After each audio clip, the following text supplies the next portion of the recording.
भक्तिमय भजन सुनने के लिए सब्सक्राइब करें हमारा YouTube चैनल भक्ति गंगा। नई वीडियोस देखने के लिए बेल आइकन पर क्लिक करें। माँ दुर्गा जी की तीसरी शक्ति का नाम चंद्र घंटा है। नवरात्रि उपासना में तीसरे दिन इन्हीं के विग्रह का पूजन आराधन किया जाता है। इनका यह स्वरूप परम शांतिदायक और कल्याणकारी है। इनके मस्तक में घंटे के आकार का अर्धचंद्र है और इसी कारण से इन्हें श्री चंद्र घंटा देवी कहा जाता है। इनके शरीर का रंग स्वर्ण के समान चमकीला है। इनके 10 हाथ हैं।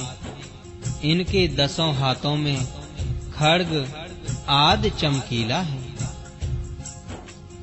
शस्त्र तथा बाण आदि अस्त्र विभूषित हैं। इनका वाहन सिंह है। इनकी मुद्रा युद्ध के लिए उद्यत रहने की होती है। इनके घंटे की सी भयानक चंड ध्वनि से अत्याचारी दानव, दैत्य, राक्षस सदैव प्रकंपित रहते हैं। नवरात्र की श्री दुर्गा उपासना में तीसरे दिन की पूजा का अत्यधिक महत्व है। इसी दिन साधक का मन मणिपुर चक्र में प्रविष्ट होता है। माँ चंद्र घंटा की कृपा से उसे अलौकिक वस्तुओं के दर्शन होते हैं। दिव्य सुगंधियों का अनुभव होता है तथा विविध प्रकार की दिव्य ध्वनियां सुनाई देती हैं। ये क्षण साधक के लिए अत्यंत सावधान रहने के होते हैं। माँ चंद्र घंटा की कृपा से साधक के समस्त पाप और बाधाएं विनष्ट हो जाती हैं। इनकी आराधना सद्यः फलदायी है। इनकी मुद्रा सदैव युद्ध के लिए अभिमुख रहने की होती है। अतः भक्तों के कष्ट का निवारण ये अत्यंत शीघ्र कर देती हैं। इनका वाहन सिंह है। अतः इनका उपासक सिंह की तरह पराक्रमी और निर्भय हो जाता है। इनके घंटे की ध्वनि सदा अपने भक्तों की प्रेत बाधा आदि से रक्षा करती रहती है। इनका ध्यान करते ही शरणागत की रक्षा के लिए इस घंटे की ध्वनि निनादित हो उठती है।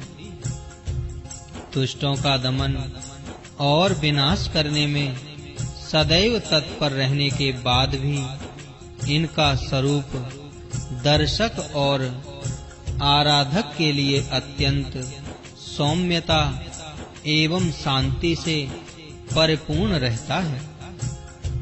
इनकी आराधना से प्राप्त होने वाला एक बहुत बड़ा सद्गुण यह भी है कि साधक में वीरता, निर्भयता के साथ ही सौम्यता एवं विनम्रता का भी विकास होता है। उसके मुख, नेत्र तथा संपूर्ण काया में कांति गुण की वृद्धि होती है। स्वर में दिव्य अलौकिक माधुर्य का समावेश हो जाता है। माँ चंद्र घंटा के भक्त और उपासक जहाँ भी जाते हैं, लोग उन्हें देखकर शांति और सुख का अनुभव करते हैं। ऐसे साधक के शरीर से दिव्य प्रकाश युक्त परमाणुओं का अदृश्य विकिरण होता रहता है। यह दिव्य क्रिया साधारण चक्षुओं से दिखलाई नहीं देती, किंतु साधक और उसके संपर्क में आने वाले लोग इस बात का अनुभव भली भांति करते रहते हैं। हमें चाहिए कि अपने मन, वचन, कर्म एवं काया को विहित विधि विधान के अनुसार पूर्णतः परिशुद्ध एवं पवित्र करके माँ चंद्र घंटा के शरणागत होकर उनकी उपासना आराधना में तत्पर हों। उनकी उपासना से हम समस्त सांसारिक कष्टों से विमुक्त होकर सहज ही परम पद के अधिकारी बन सकते हैं। हमें निरंतर उनके पवित्र विग्रह को ध्यान में रखते हुए साधना की ओर अग्रसर होने का प्रयत्न करना चाहिए। इनका ध्यान हमारे इहलोक और परलोक दोनों के लिए परम कल्याणकारी और सद्गति को देने वाला है। जय मां चंद्र घंटा देवी।